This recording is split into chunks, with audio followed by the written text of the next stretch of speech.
I wanted to ask you about your teaching of English over the last 30 years, particularly because, of course, you taught me back in the day. One of the things I remember you saying when you taught us in the Remove, you doled out Paradise Lost and you said, "You lot are good enough to do Milton."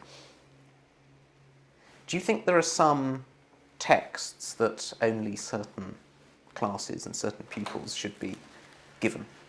Yeah, I mean, there's a sort of general, I mean, you can judge, there are two, look, there are a variety, there are texts which are now, shall we say, politically correctness has come in, very awkward. I mean, when I started teaching, maybe in my own age, I started teaching, but there was no problem in teaching Lolita, for instance. I think now, I'd be very surprised whether anybody ever teaches Lolita again. You know. And so you've got there are, you know, there is quite against it. Yeah, I mean, there are some sets you wouldn't bother to put a large 19th century novel in front of them because they wouldn't read it, some groups. There are some groups who you feel might prefer, shall we say, doing a modern novel to doing a 17th century poem about the fall. So that, yes, that holds a bit still. You just judge the group, and you're trying to balance it. Obviously, you're also trying to challenge them, of course. And of course, that kind of remark anyway is provocative because it's, you know, just flattering in a kind of empty way, and you hope that gets them on side. Is what I was obviously trying to do. I think it's also the week when the head of English at St Paul's said that every school child should do compulsory Milton. But probably John Benninger. That was the one I had a go at. I think I remember. It was the idea that anything. It got my goat. It was. I think probably around the time that Kenneth Baker had decided that Shakespeare was going to be mandatory for everybody. Everybody was going to be exposed to Shakespeare, and I took a bit again this idea that that there is one writer that has a sort of magical, sort of philosopher's stone effect, turning the dross into gold by just some form of contact. It struck me as kind of intellectually puerile, basically. Did you ever feel there was a risk in doing a text that you were too passionate about yourself with a class who might not share that enthusiasm? It's difficult, but I think you can ruin a book by teaching it.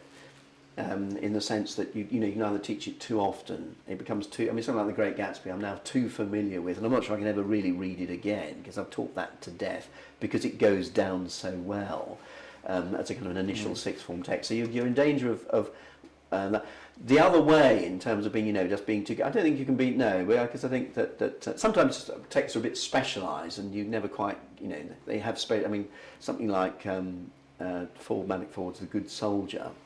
Which, if you haven't read either of it, I do recommend. Which is a kind of peculiar, kinky book in some ways, which really appeals to my imagination. I'm not sure I've ever managed to convey either the kinkiness or the reason why I find it such a good book to any group. I've tried it from time to time. Do you think that the range of texts that you study with your classes now has changed or declined? No, I think that wouldn't be. I mean, the thing that I have thought lucky about being an English teacher, whereas with the mathematicians and the scientists, you kept hearing over the years, oh God, they've contracted the syllabus. Oh, we can't do this anymore. We can't do that. I mean, what did I do this year?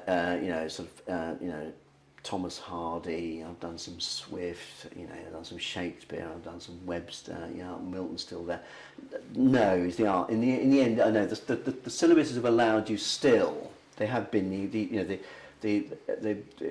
probably moved from A level to pre-U. I mean, A level it did cut. They're obviously going to improve that again. For instance, one of the things about the A level is they, instead of doing books 1 and 2 of Paradise Lost, they now do book 1 of Paradise Lost. So from that point. But no, it's not the case. I think that as I said, political correctness has an interesting effect. I mean, the Lolita, is an obvious example. But something like Othello now, for instance, has kind of disappeared off the syllabuses. Funnily enough, not The Merchant of Venice, but Othello. People are not quite sure how to handle that, and it just hasn't turned up for a bit. So that has a bit of an effect on stuff, I think.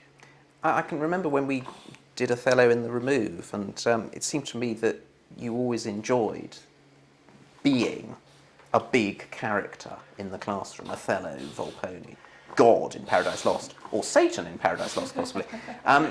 Do you think there was a sort of performance element? Oh, almost certainly. I mean, most teachers outside of school are smaller than life, so they like when in a classroom pretending that they are larger than life. Lamb is very good on school teachers, and why you wouldn't want to share a carriage with a school teacher. They're used to being the centre of attention, and they imagine it's because of the power of their personality, when in fact they fail to realise it just happens to be the social convention of how classrooms work. And so I think there is an element in which, yeah, of course, you perform and you think you're fantastic, you've got these admiring fans, but it is, of course, a terrible delusion.